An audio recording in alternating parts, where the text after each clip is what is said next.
Republic Kannada, ನಾನು ಶ್ರೀಲಕ್ಷ್ಮಿ ಅಭಿಜಿತ್. ತಲಕಾವೇರಿಯಲ್ಲಿ ತೀರ್ಥೋದ್ಭವಕ್ಕೆ ಕ್ಷಣಗಣನೆ ಆರಂಭವಾಗಿದೆ. ಬ್ರಹ್ಮಕುಂಡಿಕೆಯಲ್ಲಿ ತಾಯಿ ಕಾವೇರಿ ದರ್ಶನ ಕೊಡಲಿದ್ದಾಳೆ. ಮಧ್ಯಾಹ್ನ 1:44 ತೀರ್ಥೋದ್ಭವ ಆಗತ್ತೆ ಅಂತ ಹೇಳಲಾಗ್ತಾ ಇದೆ. ಮಕರ ಲಗ್ನದಲ್ಲಿ ಭಕ್ತರಿಗೆ ದರ್ಶನ ಕೊಡಲಿದ್ದಾಳೆ ತಾಯಿ ಕಾವೇರಿ. ಕನ್ನಡ ನಾಡಿನ ಜೀವನದಿ, ಕೊಡಗಿನ ಕುಲದೇವತೆ ಕಾವೇರಿ. ಪ್ರಶಾಂತ ಆಚಾರ್ ನೇತೃತ್ವದಲ್ಲಿ ಪೂಜೆ ಆರಂಭ ಆಗಿದೆ. ತೀರ್ಥೋದ್ಭವ ಆಗುವ ತನಕವೂ ಕೂಡ ಪೂಜೆ ನಡೆಯುತ್ತೆ. ಅನಂತರವೂ ಕೂಡ ಒಂದಷ್ಟು ಪೂಜಾ ಕಾರ್ಯಗಳು ನೆರವೇರುತ್ತೆ. ಭಕ್ತ ಸಾಗರವೇ ತಲಕಾವೇರಿಗೆ ಹರಿದು ಬರ್ತಾ ಇದೆ. ಕೊಡಗಿನ ಜನಗಳ ಪ್ರೀತಿ ಕಾವೇರಿಯ ಕುರಿತಾಗಿ ಎಂಥದ್ದು, ಭಕ್ತಿ ಎಂಥದ್ದು ಅನ್ನೋದು ನಮಗೆಲ್ರಿಗೂ ಗೊತ್ತೇ ಇದೆ. ಹಾಗೆಯೇ ಕನ್ನಡ ನಾಡಿನ ಮೂಲೆ ಮೂಲೆಯಿಂದಲೂ ಕೂಡ ಜನ ಈ ಕಾವೇರಿಯ ತೀರ್ಥೋದ್ಭವದ ಅಮೃತ ಕ್ಷಣಗಳನ್ನು ಕಣ್ತುಂಬಿಕೊಳ್ಳೋದಕ್ಕೆ ಕಾಯ್ತಾ ಇದ್ದಾರೆ. ಬ್ರಹ್ಮಗಿರಿ ಬೆಟ್ಟದ ತಪ್ಪಲಿನಲ್ಲಿ ಕಾವೇರಿಯ ಬ್ರಹ್ಮಕುಂಡಿಕೆ ಏನಿದೆ ಅದರಲ್ಲಿ ಮಧ್ಯಾಹ್ನ 1:44 ಮುಹೂರ್ತದಲ್ಲಿ ತೀರ್ಥೋದ್ಭವ ಆಗುತ್ತೆ.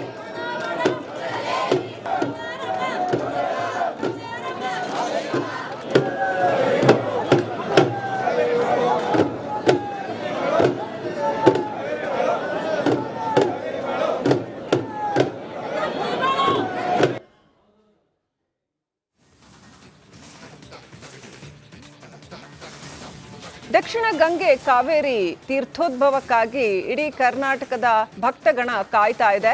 ಬಹಳ ಸುಂದರವಾಗಿ ಅಲ್ಲಿ ಅಲಂಕಾರವನ್ನ ಮಾಡಿದ್ದಾರೆ ದೇವಿಗೆ. ಪೂಜಾ ಕಾರ್ಯಗಳು ಈಗಾಗಲೇ ಆರಂಭವಾಗಿದೆ. ಮಧ್ಯಾಹ್ನ 1:44 ಕಾವೇರಿ ತೀರ್ಥೋದ್ಭವ ಆಗತ್ತೆ.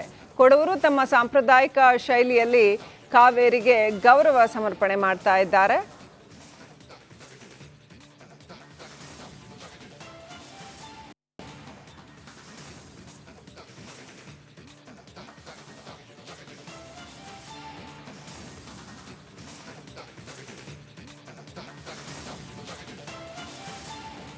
ನೋಡಿ, ಕಾವೇರಿಯ ಮಹತ್ವವನ್ನು ಪುರಾಣ ಕಾಲದಿಂದಲೂ ಕೂಡ ಇವತ್ತಿನವರೆಗೂ ಕೂಡ ಸಮುದಾಯಗಳು, ಜನಸಮುದಾಯಗಳು ಸಾರ್ತನೆ ಬಂದಿವೆ. ಈಗ ನೀವು ನೋಡ್ತಾ ಇರುವಂಥದ್ದು ನೇರ ಪ್ರಸಾರದ ದೃಶ್ಯಗಳು. ಕೊಡಗಿನ ಕಾವೇರಿಯ ತಲಕಾವೇರಿಯ ಬಳಿಯಿಂದ ನೇರ ಪ್ರಸಾರದ ದೃಶ್ಯಗಳು.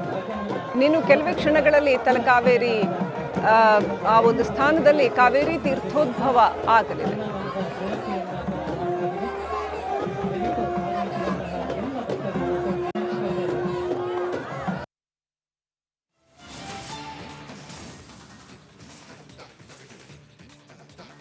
ಓಕೆ, ಇದರ ಮಹತ್ವವನ್ನು ತಿಳಿಸ್ಕೊಡೋದಕ್ಕೆ ನಮ್ಮ ಜೊತೆ ಖ್ಯಾತ ಜ್ಯೋತಿಷಿ, ಚಿಂತಕರು ಆದಂತಹ ದೈವಜ್ಞ ಹರೀಶ್ ಕಶ್ಯಪ್ ಅವರಿದ್ದಾರೆ. ನಮಸ್ಕಾರ ಗುರುಗಳ, ಕಾರ್ಯಕ್ರಮಕ್ಕೆ ಸ್ವಾಗತ.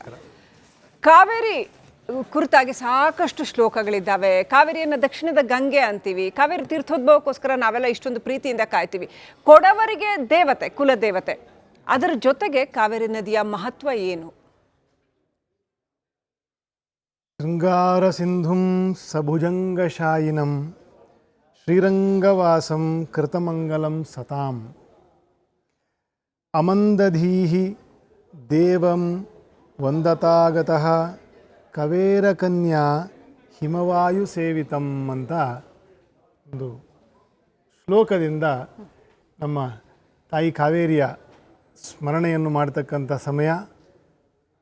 ತೀರ್ಥ ಪ್ರಬಂಧ ಅಂತಕ್ಕಂಥ ಒಂದು ಅದ್ಭುತವಾಗಿರ್ತಕ್ಕಂತಹ ಎನ್ಸೈಕ್ಲೋಪೀಡಿಯಾ, ತೀರ್ಥಯಾತ್ರೆ ಅಂದರೆ ಏನು ಅಂತ ಹೇಳಲಿಕ್ಕೆ ಕನ್ನಡದಲ್ಲಿ, ಸಂಸ್ಕೃತ ಗ್ರಂಥ, ಅದನ್ನು ಕನ್ನಡದಲ್ಲಿ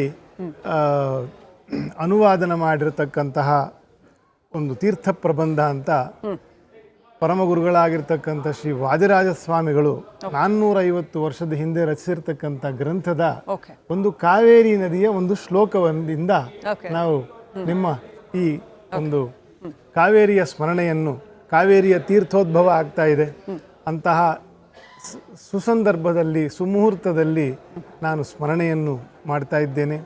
ಶ್ರೀರಂಗನಾಥನನ್ನು ಮತ್ತು ಕಾವೇರಿಯನ್ನು ಅವಿನಾಭಾವ ಸಂಬಂಧ ಅಂತಂತ ಪುರಾಣಗಳಲ್ಲಿ ಉಲ್ಲೇಖ ಮಾಡಿರತಕ್ಕಂಥದ್ದು.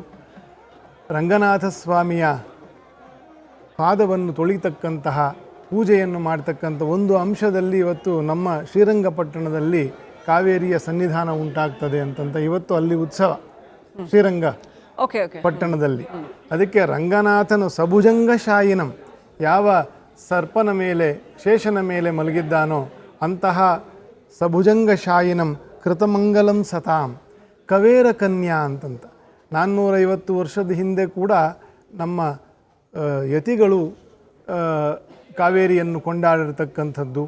ವೇದಗಳಲ್ಲಿ ಕಾವೇರಿ ನದಿಯ ಸಪ್ತ ಮಹಾತೀರ್ಥಗಳಲ್ಲಿ ಗಂಗೆ ಯಮುನೆ ಚೈವ ಗೋದಾವರಿ ನರ್ಮದಾ ಸಿಂಧು ಕಾವೇರಿ ಅಂತ ಜಲೇಸ್ಮಿನ್ ಸನ್ನಿಹಿತ ಕುರು, ಈ ರೀತಿಯ ಒಂದು ನಿತ್ಯ ಸಂಕಲ್ಪದಲ್ಲಿ ಕಾವೇರಿ ತಾಯಿಯನ್ನು ನಾವು ಸ್ಮರಣೆ ಮಾಡದೇ ಇರತಕ್ಕಂತಹ ದಿನವೇ ಇಲ್ಲ ಅಂತಂತನೂ ಕೂಡ ಆ ಪುರಾಣಗಳು ಮತ್ತು ವೇದ ಕಾಲದಿಂದಲೂ ಕೂಡ ಕಾವೇರಿಯ ಋಣಿಗಳು ನಾವು, ಕಾವೇರಿಯ ಅಂಶಜರು ನಾವು. ಹಾಗೆ ಈ ಕಾವೇರಿ ತೀರ್ಥ ಅಂದರೆ ಒಂದು ನದಿಯು ಹೇಗೆ ತೀರ್ಥವಾಗ್ತದೆ ಅಂತಂತಂದರೆ ಅಲ್ಲಿ ನೆಲೆಸಿರ್ತಕ್ಕಂತಹ ಋಷಿ ಮುನಿಗಳ ತಪಶ್ಚರಿತ್ರೆಯಿಂದ ಮತ್ತು ಭಗವಂತನ ಸನ್ನಿಧಾನದಿಂದ ಒಂದು ನದಿ ತೀರ್ಥವಾಗ್ತದೆ ಅಂತಂತ ಅರ್ಥ ಮಾಡಿಕೊಳ್ಳಬೇಕು. ಹಾಗಾಗಿ ಅಂತಹ ಋಷಿ ಮುನಿಗಳು ತಪಸ್ಸು ಮಾಡಿರ್ತಕ್ಕಂತಹ ಒಂದು ಅಗಸ್ತ್ಯರ ಶ್ರೀಕ್ಷೇತ್ರ ಕಾವೇರಿ ತೀರ್ಥೋದ್ಭವದಲ್ಲಿ, ಮತ್ತು ಅಲ್ಲಿ ಮಹಾಭಾರತದ ಒಂದು ಶ್ಲೋಕದಲ್ಲಿ ಏನು ಹೇಳ್ತಾರೆ, ತೀರ್ಥ ಅಂದರೆ ದಾನತೀರ್ಥ ತಪೋ ಯಜ್ಞಪೂರ್ವಾಹ, ದಾನವನ್ನು, ತೀರ್ಥವನ್ನು, ಯಜ್ಞವನ್ನು, ತಪಶ್ಚರ್ಯೆಯನ್ನು ಮಾಡಿರ್ತಕ್ಕಂತಹ ಫಲದಿಂದ ಒಂದು ಜಾಗ ತೀರ್ಥವಾಗ್ತದೆ ಅಂತಂತ ನಮಗೆ ಮಹಾಭಾರತದಿಂದ ತಿಳಿಯಕ್ಕೆ ಆಗ್ತದೆ. ಸರ್ವೇಪಿ ಸರ್ವದ ಅಂತ ಯಾವಾಗಲೂ ಕೂಡ ಇರ್ತಕ್ಕಂತಹ ತೀರ್ಥ ಸನ್ನಿಧಾನ ಕಾವೇರಿ ತೀರ್ಥ, ಕಾವೇರಿ ನದಿಯು ತೀರ್ಥವಾಗ್ತಕ್ಕಂತಹ ಬಗೆ. ಮತ್ತು ತೀರ್ಥ ಅಂತಂದರೆ ತೀರ್ಥ ಶಬ್ದೋ ಮುಖ್ಯತಃ ಪಾವನೇಶು ವರ್ತತೆ ಅಂತಂತ, ಅಂದರೆ ಯಾವುದರನ್ನು ನಾನು ಸ್ಪರ್ಶ ಮಾಡುವುದರಿಂದ ಅಥವಾ ಮುಳುಗು ಹಾಕುವುದರಿಂದ ಅಥವಾ ಅದನ್ನು ಕುಡಿಯುವುದರಿಂದ ಒಂದು ಪಾವನತೆಯು ನನ್ನ ದೇಹವು, ಮನಸ್ಸು ಮತ್ತು ಚಿತ್ತ ಪವಿತ್ರವಾಗ್ತದೋ ಅದನ್ನು ತೀರ್ಥ ಅಂತಂತ ಕರಿತಕ್ಕಂಥದ್ದು. ಯತ್ರ ಚ ತೀರ್ಥಾದ್ಯೇವ ಮುಕ್ತಿ ಸಾಧನ ಮುಚ್ಚತೆ ಅಂತಂತ ಇನ್ನೊಂದು ಶ್ರುತಿವಚನವು ಹೇಳ್ತದೆ. ಯಾರು ಮೋಕ್ಷಾಕಾಂಕ್ಷಿಗಳೋ, ತಾಪಸರೋ ಅಂದರೆ ತಪಸ್ಸನ್ನು ಮಾಡ್ತಕ್ಕಂತಹ ಮನೋದಶೆ ಇರತಕ್ಕಂಥವರು, ಸಾಧ್ವಿಗಳೋ, ಸಂತರೋ, ಇಂಥವರು ವಾಸ ಮಾಡ್ತಕ್ಕಂತಹ ಜಾಗವೂ ಕೂಡ ತೀರ್ಥಸ್ಥಾನ ಅಂತಂತ ಹೇಳ್ತಾರೆ. ಈ ಎಲ್ಲ ವಿಷಯದಲ್ಲೂ ಕೂಡ ಒಂದು ಕಾವೇರಿಯು ತೀರ್ಥ ಸಮಾನವಾಗಿರ್ತಕ್ಕಂಥದ್ದು. ಭಗವಂತನ ಪಾದಾರವಿಂದದ ಒಂದು ಅನುಭೂತಿ, ಅದರ ಒಂದು ನಮಗೆ ಒಂದು ಮನಸ್ಸಿಗೆ ಪಾವಿತ್ರತೆಯನ್ನು ತಂದುಕೊಡ್ತಕ್ಕಂತಹ ಒಂದು ಪಾವನವಾಗಿರ್ತಕ್ಕಂತಹ ಒಂದು ಸಂದರ್ಭ ಮತ್ತು ವಿಶೇಷವಾಗಿರ್ತಕ್ಕಂಥ ಪರ್ವ ಅಂತಂತ ಹೇಳಲಿಕ್ಕೆ ಇಷ್ಟ ಆಗ್ತಿದೆ, ಸಂತೋಷ ಆಗ್ತಿದೆ. ಯಾಕಂದರೆ ನಾವೆಲ್ಲರೂ ಪುಣ್ಯ ಮಾಡಿದ್ದೀವಿ. ಕಾವೇರಿಯ ಒಂದು ತೀರ್ಥದ ಉದ್ಭವದ ಸಮಯದಲ್ಲಿ ಕಾವೇರಿ ತಾಯಿಯ ಒಂದು ಚಿಂತನೆಯನ್ನು, ಅವಳ ಸ್ಮರಣೆಯನ್ನು ರಿಪಬ್ಲಿಕ್ ಕನ್ನಡ ಮೂಲಕ ನಾವು ಸ್ಮರಣೆಯನ್ನು ಮಾಡ್ತಾ ಇದ್ದೀವಿ. ಜನರಿಗೆ ತಲುಪಿಸ್ತಕ್ಕಂತಹ ಒಂದು ಸ್ಮರಣೆ, ಇದೆಲ್ಲ ಮಹಾಪುಣ್ಯಕರವಾಗಿರ್ತಕ್ಕಂಥದ್ದು.